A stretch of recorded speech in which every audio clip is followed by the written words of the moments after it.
between Kaesong and Seoul. You are now in Seoul. And I'm from Daejeon. And do you find Busan?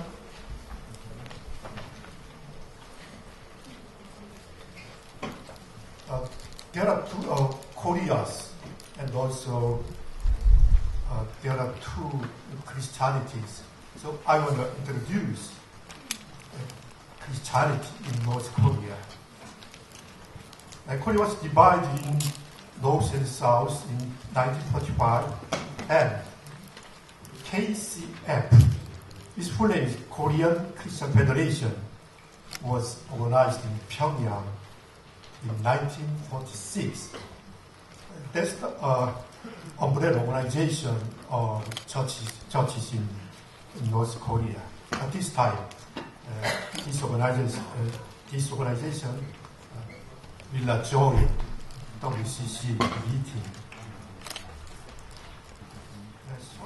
Short after the 1945, there were 300,000 Christians in North Korea. 40% of the Christians in North Korea came to South Korea between 1945 to 1941.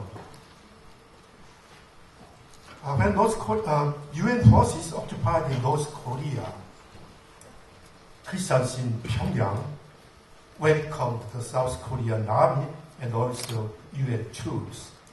And because of that, political purges followed short after the Korean War. Only in-house Christians in North Korea can worship. That's the emergence of house church. And in 1950s, in 1959, North Korean government published "Why Do We Oppose Religion?" It's a small book, but that's the textbook for the anti-Christian campaign in North Korea. The based its critique of religion on the Marxist-Leninist theory of religion. Religion is unscientific and opium of the people. But that book was very different from other Marxist texts in that it criticized Christianity based on the North Korean experience of the Korean War. It said it's no wonder that a great number of patriots were buried alive and massacred by cutting of the limbs by whole God's army, that's the US Army, during the war. Also, that book cited Kim Il-sung's speeches saying American missionaries as apostles of God in Korea, now bringing the women together by scores and shooting them all at once with carbines, and learning of children with tanks, and concluded that Christianity has been a tool of American imperialism in Korea. Still, those Korean people have this kind of image about Christianity. But in 1988, two churches were built, one Catholic and the other Protestant. And after that, South Korean Christians and South Korean society thought that the church is a fake church. Some people still think so. Two major changes have been occurred since 1990. And in 1980s, the North Korean church was interested in unification of Korea, but after 1990s, their concern changed into economic one. And some Koreans, some South Korean churches believe underground church emerged in 1990s.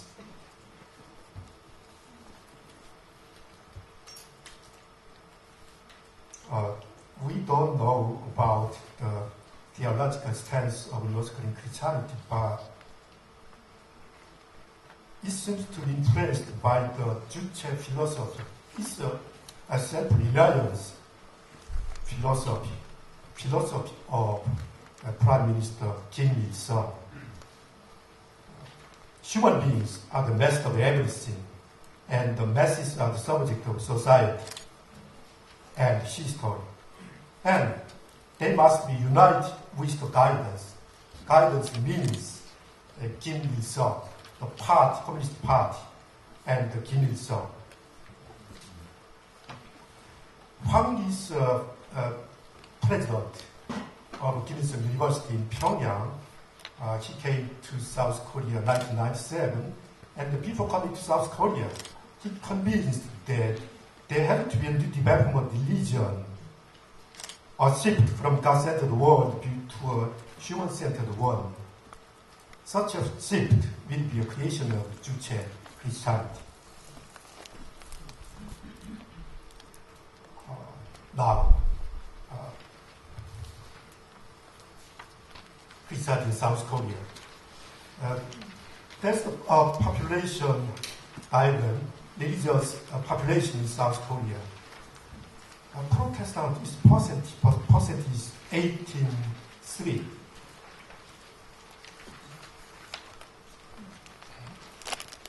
Catholic 10.9. But Catholicism was introduced in 1984 and Protestantism in 1884. And now the Christianity has become Korea's largest religion, and this influence is apparent everywhere in Korea. It's important to understand religiosity of Korean Protestants.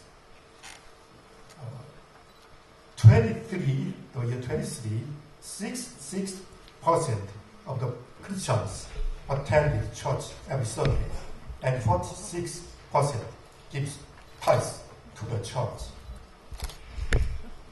So as regards of the religiosity, they are second to none in the world. First, Protestant missionaries to Korea came from Presbyterian and Methodist churches in the United States. Still, majority of churches existing in Korea today are Presbyterian and Methodist.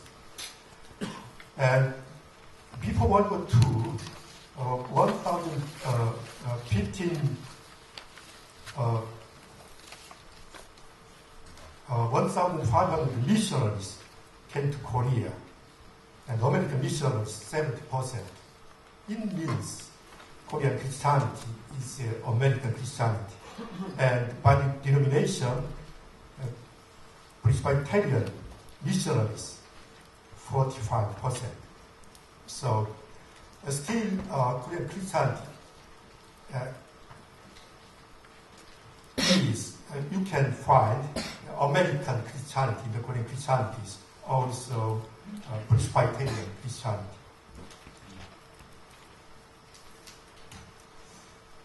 Korean Christianity has a strong tradition of protest against colonialism and also against the Korean government. I think churches in Philippines and churches in Taiwan and also Korean churches have strong, have experience of strong protest against their governments. In 1999, Korean churches and Christians protested against the Japanese government. And 16 church leaders, 16 of the 33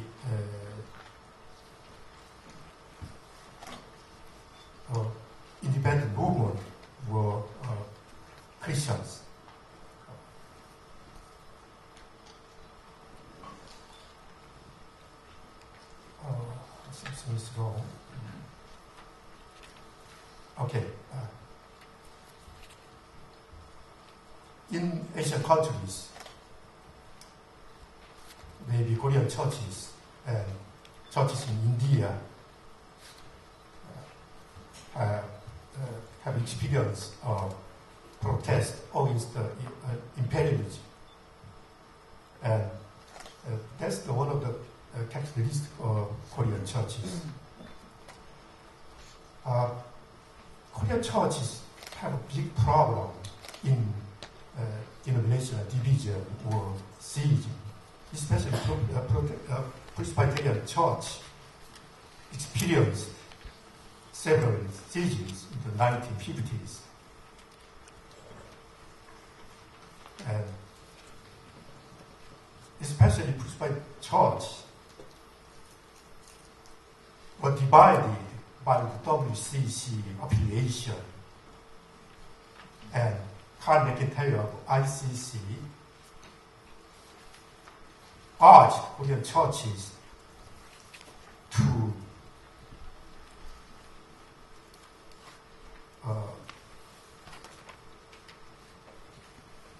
Carl McIntyre asked Korean churches not to join the WCC from 1950s. Still, so some of followers of Carl McIntyre will still is here in Korean churches. Yeah, in 1959, that's the division because WCC officiation. I'm going to talk about church growth. The rate of increase of churches by 10-year unit was 157 between 1960 to 1970. And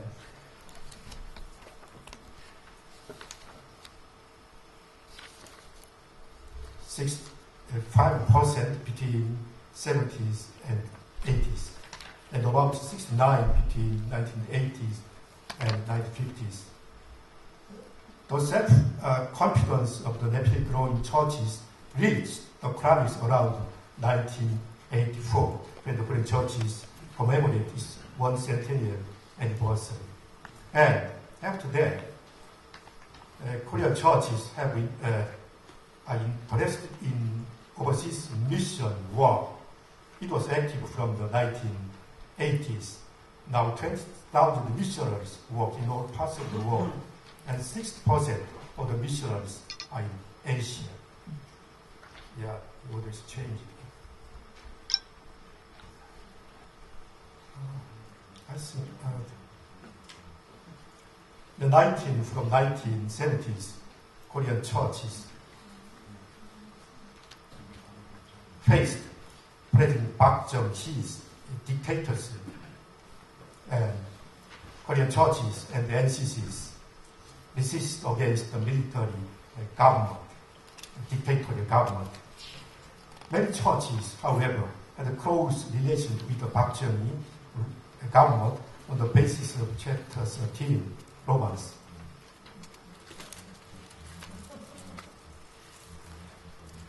While many Christian leaders were maintaining a close relation with the Park Chung-hee, the democratization movement of the progressive churches was supported by the WCC and its member churches. And Minjuk theology grew out of the socio-political situation of Korean society in the middle of the 1970s. And that's the book published in Korea. Originally, this book was planned to publish by the name of Minjuk theology, but at that time, the Korean government did not allow this kind of Minjuk theology book, so the title was changed, like Minjuk and Korean theology. It was published in 1982.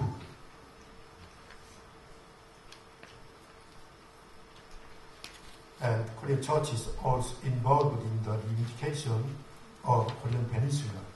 It was in 1986, the delegates of the NCC in Korea first began the dialogue of unification with the delegates of the Korean Christian Federation in Switzerland through the kind offices of the WCC. Before that meeting, there was a meeting in Dojanso, Japan, in 1984. 10 years ago, I visited Pyongyang and gave 1 hour lecture to the seminarists there. That's only 12 students in the seminar. And at the time, I talked about the history of writing about Korean Christianity. In Korea, history writing began in the early age. Already in 1937, George Beck, he was a student of Yale University, wrote Korean church history, the history of Protestant missions in Korea. I think that's the first doctoral dissertation by Asian student on the Protestant missions in Asia. But he addressed mainly missionaries and missions. But in case of Vietnam, Heung Soo, for the first time, wrote his doctoral dissertation about Vietnamese Christianity in 1972. In case of Thailand, 1979.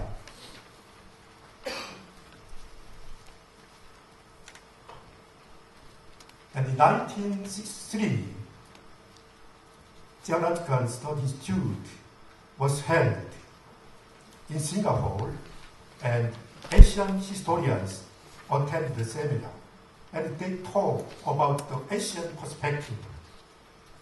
Bishop Stephen Lee pointed to the following problems for church history studies in Asian churches: general lack of historical consciousness, a dominating Western orientation in church history, and too little literature.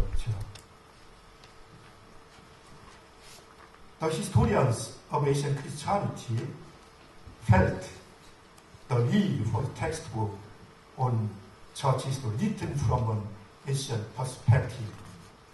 In Korea, the matter of paradigm shift in the writing of the history of Christianity was raised by Professor Min Kyung-bae in the late 1960s. He intended the treatment of the Church of Korea to become the subject. That kind of history writing was beginning in India, and in 1950s in India, a historian, Kaj Babu, he was a Danish missionary in India, tried to write Indian church history, centered on Indian Christians. And after that, Eastward, a commission on church history in the Third World, held in Geneva, had concern about Asian perspective. Eastward suggested several principles for the writing of church history in the Third World. One is it should reflect the reality and experience of the Third World, and also be written by the Third World Christians, and give expression to the new relations of the church with oppressed groups. It's Asian perspective.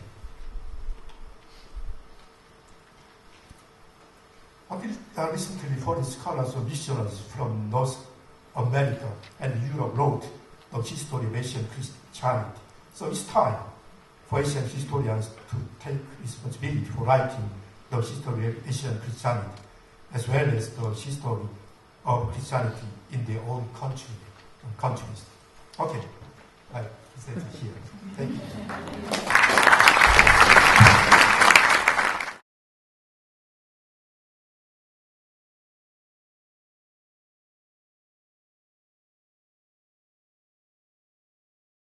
we really tried to put this GETI program in the space of the World Council Assembly. Normally, this is gathering of the church leadership who are doing very little thing to people, but you are the ones who are going to build a new type of church at local context and ecumenical context, and also the global context. Professor Kim has given you overview of the Korean church history and their life and witness, a little bit about the Asian church's efforts for witnessing the gospel. But for me, I would like to bring you a quite a provocative aspect of challenges that the churches today and ecumenical movement today, and precisely theological education itself today is facing and being challenged. The situation in which we are living today is I would say, is quite chaotic. A question of survival of humanity, a question of survival of I would say, the whole creation. I'm not sure whether we would enjoy World Council of Churches Assembly over any other gatherings in the coming 20 years or 30 years, unless we do something else than as we do now. I, having worked as a pastor church worker for almost 30 years, and ecumenical workers as 20 years, and then 10 years as a theologian and professors in the school, my conclusion is that with current theological framework, we are not able to respond to the challenges of global community today. We won't be able to bring a gospel of God's justice, peace, and life in fullness to the world without transforming our theological epistemology and theological educational methodology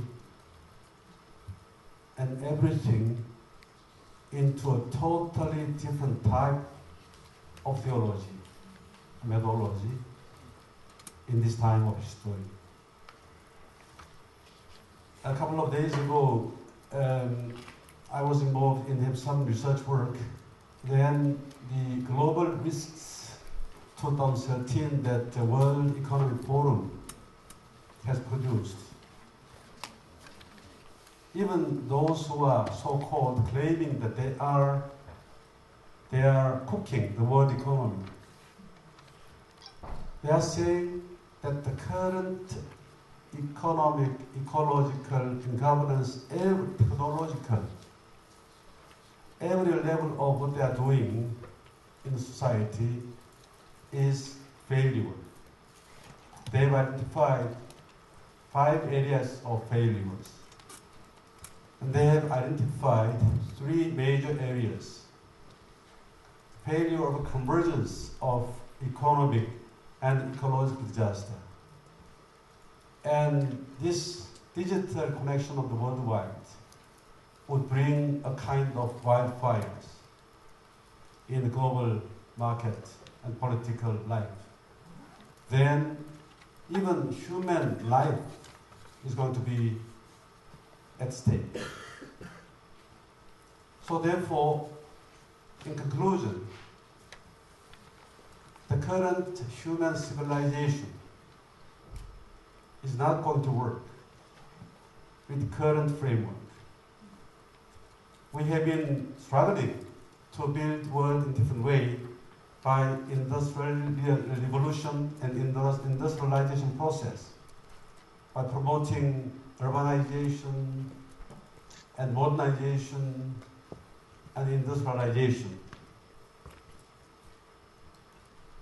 But even before we reach to millennium, but we are facing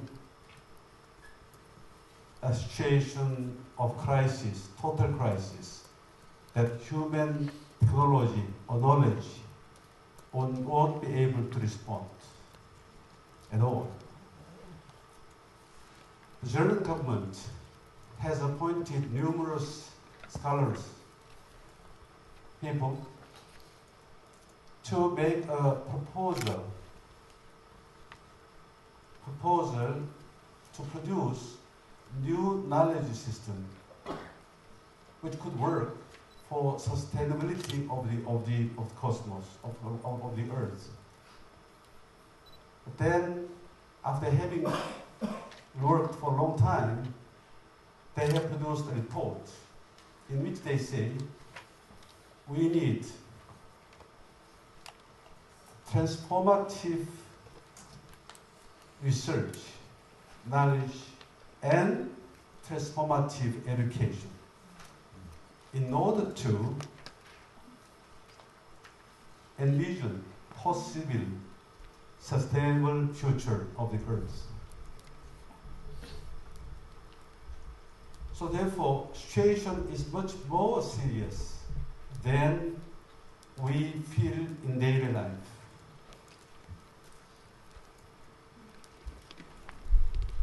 We have faced with the Fukushima tsunami and nuclear power plant disaster.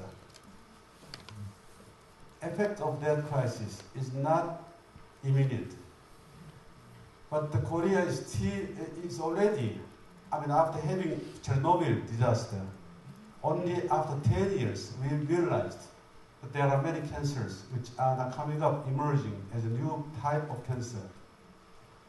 But Korea, in 2 years' time, we are already begun to harvest impact because Korea is fishing. We have fishing food, fishing culture in food. But normally nowadays we are not able to eat fish anymore. People are hesitant. Contamination of fishes around Korean Sea and everywhere. We are unable to dare to eat fish. So the situation maybe on Earth would be still, we are not able to discern the seriousness of the crisis. But in the ocean, when ecological disaster is much speedily is taking place in the ocean than on Earth. Unless you are really diving into the water, you won't be able to recognize all those things. That means that we need new theology. With current Christological centeredness of theology, or exclusive Christian understanding of cosmos, nature, a relationship of the whole creatures around the world, in the cosmos, we won't be able to understand how the creation that God has created is going to work. With current theological framework, we are not able to respond earnestly and effectively to interfaith dialogue, for instance.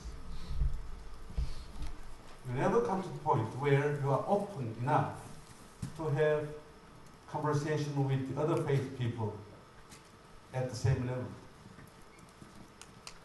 With current theological, very soteriological understanding of gospel, liturgy, and theology, Bible reading, and hermeneutics of theology, whatever, we won't be able to respond to any kind of global risks that we are now facing in a massive scale. So therefore, when I come back from the Geneva, where I worked for 20 years in the ecumenical community, I have begun, regardless my curriculum, whatever, in the school that I worked, I planned that we now need to build a new theological movement. Even though it is not accepted or is not welcomed, it is not really enthusiastically responded. But I think as a prophetic and pioneering action of theological movement, we need this one. So therefore, I have assembled some of the constructive theologians who are younger age. I'm old age person, but there are some hopeful younger age theologians. I have collected them, initiated a movement called Oikos theology movement. We are going to have a Madan workshop on second week. You are most welcome and invited. But having that experience, I have now come to a more or less a conviction that a kairotic time has come, not only for the Korean theologian students, but the students and theologians, academics, seminarians around the world, to explore a new type of theological epistemology. Time is not really friendly to me in sharing all detail. But for instance, in Korea, we have concept of 상생. 상생 means mutual dependency, living together. I do not live by myself. I live with your being with me. So we are not Martin Buber's concept, I and you, even at the equal basis, but still you have two. I and you. But the 상생 concept, you and I are different, but at the same time interlinked. It is more than dichotomical thinking. In here we have many African friends. Here in Africa, you have Ubuntu concept. I am because we are. We are because I am. You and I are not disconnected. Closely, almost destinedly, we are connected. In Latin America, you have concept sumak kausai. Sumak kausai is concept which can be put in dialogue with Sangseng and Ubuntu. We should not talk anymore theology as God and human beings, or and creation. But how we can see God, human beings, whole living beings all together. With current theological framework, you cannot do that. And then in the Protestant theology, we are saying as an almost concreto, church separation of church and state. But this is compromise of theologians and churches to share powers between state, secular, and spiritual. While we were given a freedom to control so-called spiritual world, we have given up all our power to the world politicians, society, that they can control everything in society, which means that we are not able to control economy. We are not able to control the politics. We are not able to control education, etc., etc. We are confined to deal with only spiritual dimension of life. But that is failure of church's compromise with secular societies in sharing the powers. God is not sovereign God, only for spiritual world, is controlling everything. Which means that even theological education, theology should also deal with all spectrum of life, from A to Z, from the down to earth, to the air, to the heaven. How this can be possible, even including food and play and health and relationship, everything, every aspect of our life should be subject of theology. How we can reshape our theological, not only cognitive aspects of our spirituality, but also so-called physical aspects of our spirituality as well. So therefore, we have assembled theologians together. Then we were impatient because we cannot do this one after having 30 years research, academic research. So we just jumped into immediately opening Oikos summer and winter schools by assembling students in Korea and living together, struggling together, playing together. We were in the process of theologizing our life all together. There is no faculty-student concept. We are all together, but we are putting our gifts of academic whatever of our own into that basket and mixing up and articulating and putting up as a new theological epistemology. So I want to show you just a tutorial aspect of that action and programs that we have done. And I just want to challenge you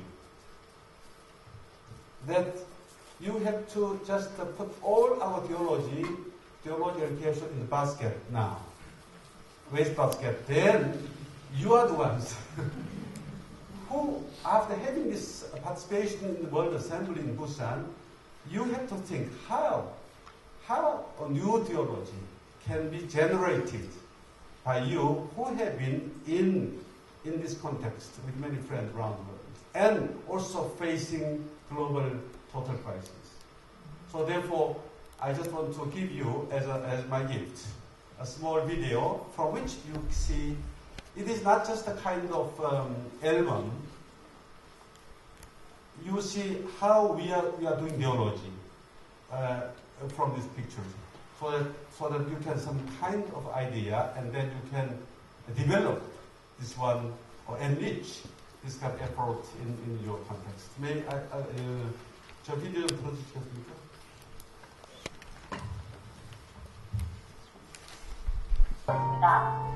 라식술과 새로 갖고 안경과 동네 친구가 같은 거 세상에 오았습니다. 따스히 만져주마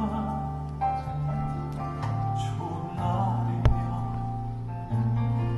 두보를 감싸주마 너무 힘들거든 내게 기대보려 눈물 나거든 내 품에 안기려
있는지 그 길을 찾을 수 있게 해주는 새로운 대안적인 신학교육 캠프이기 때문입니다.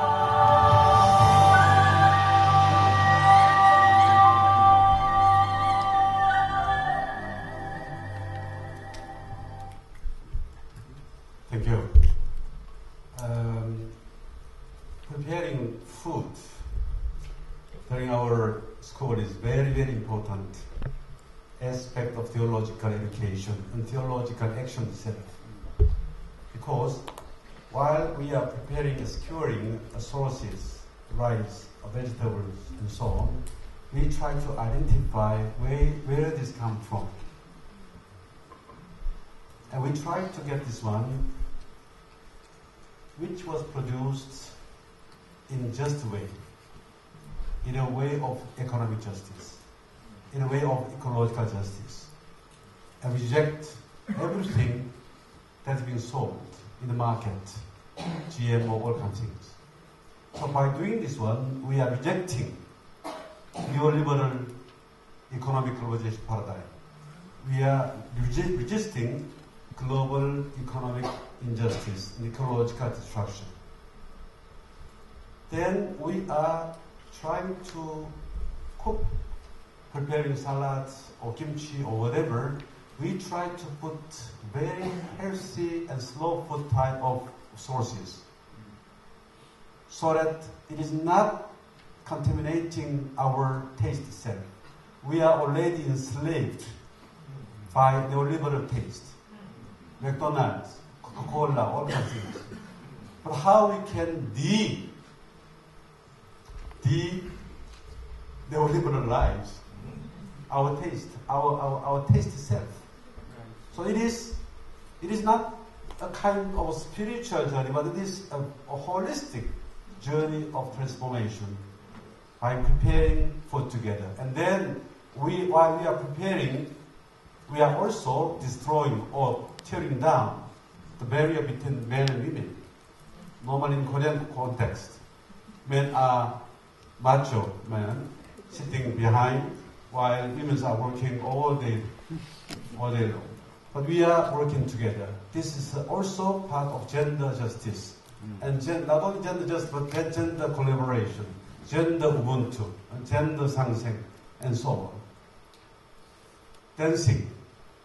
We are doing this one therapy, dance therapy. We are theologically reflecting how our body should be respected. There must be some communication among all our elements, our members of the whole body. We should not exploit them, etc. So body is not something else than spiritual dimension. The body is very important part of spirituality itself. So how we would do this one as a holistic theology, Ubuntu theology, Sangseng theology, Sumakasao theology, etc. So therefore, you cannot transform the current conventional theology by having small reformation or revision. No, you have to put in the waste bucket. And you think God, you think creation, you think theology, spirituality in a totally new way, fresh way. Maybe we may fail to do this one in our time of life. But I think in the future, there must be, if God should be allowed to work still, I think the theology should be transformed. And church should be transformed. And we also need to be transformed. And we are ready to lose something powerful at the moment. You will see Professor Heung Soo there and many students around here who have been involved in this movement. Maybe you can have further dialogue, conversation with them in exploring methodology or impression feedbacks. But I think I just want to close my contribution to conversation with you now, so that we have some time for exchange. Thank you very much.